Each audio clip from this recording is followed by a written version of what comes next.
This comment is so good. I had a total identity crisis when I stepped away from the ER. Thank goodness for my husband. He is a Marine veteran and said it was like when he came home from boot camp. Thank your husband for his service, first of all. So true. There is a huge identity crisis that takes place, and nobody talks about it. But I witnessed it inside of the Footnote Institute when I was helping nurses transition from the bedside to being nurse business owners. And I did a deep dive. It's fascinating to understand it. If you guys would like me to talk more about this, I will.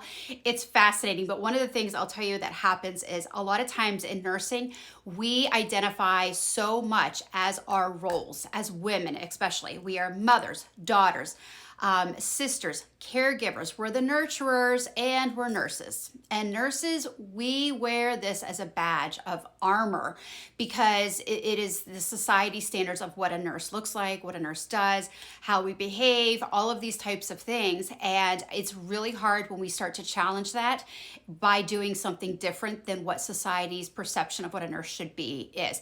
One of the things that I went through when I left the bedside was the exact same thing. There's an identity shift that takes place.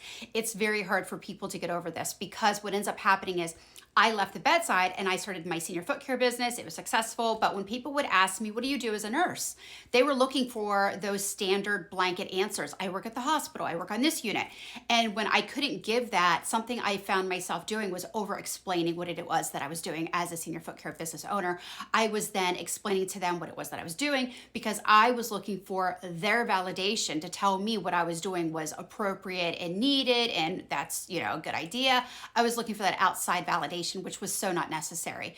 But it's one of the things that you do when you start to shift identities and you start to strip different roles and change those out and such. And so it's a huge mindset shift. It's a huge lifestyle shift. And I don't think we talk about it enough. And I think it's one of the biggest reasons that nurses fear changing, either changing jobs or roles or changing, their current circumstances when they're in nursing. So it's definitely something that we could do a deep dive on because it's fascinating. I've seen it happen inside of the F&I program, and I've seen how nurses have gotten through that barrier and have found success on the other side of the wall. But I think that the powers that be inside of this industry don't want you to know that.